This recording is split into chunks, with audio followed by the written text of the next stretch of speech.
Hey everyone, my name is Bo Harris and I'm the president here at FERS Federal Employee Law Firm.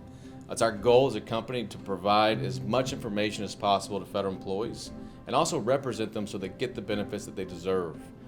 Thanks for being here for this video today. It's a Q&A video and it comes from a recent webinar that we did called Your Rights to Federal Disability Retirement. We had a ton of questions come up through that webinar from the participants that were there. And so the goal of this video is to distill those questions and provide answers on a pretty complex topic for federal employees. But before we jump into the video, if you would, could you please like our video and also subscribe to our channel so we can bring more videos to you and more videos to more federal employees. Let's jump in. Our first question is, if I apply for federal disability retirement and I get terminated before my retirement is resolved, am I still able to apply for disability retirement? Yes, you would still be able to apply for disability retirement because you're within 1 year of the date of your separation. This is an extremely strict deadline. You must apply for federal disability retirement within 1 year of your date of separation. So if you are going to apply, just really be aware of what that date is and make sure that you have a timely application filed within that 1 year. Should I begin the federal disability retirement application process with a request for reasonable accommodation or an FMLA request? The Office of Personnel Management does require that you go through a reasonable accommodation process, and we are more than happy to help our clients do that as it pertains to federal disability retirement. However, OPM doesn't require that you go through an FMLA process, but you might want to if it might potentially help your claim.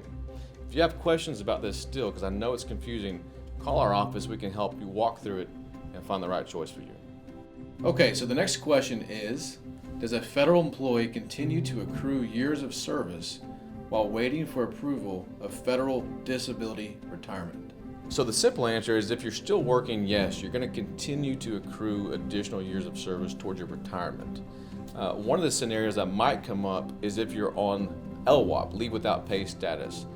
You technically would not continue to accrue years of service while you're on LWOP, but it can be credited back to your retirement earnings once you're approved for federal disability retirement.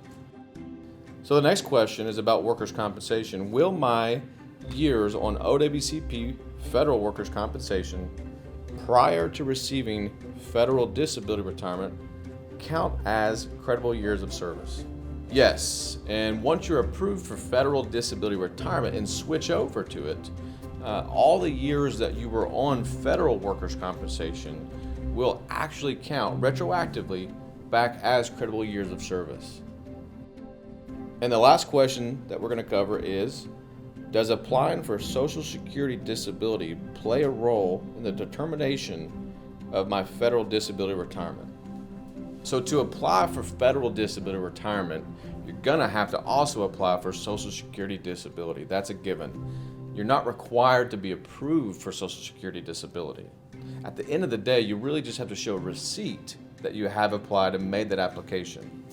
So I hope you enjoyed today's video, and I hope it shed some light on some of the questions that federal employees have about the topic of federal disability retirement. Please feel free to share it with any coworker or any person that you know that might benefit from it.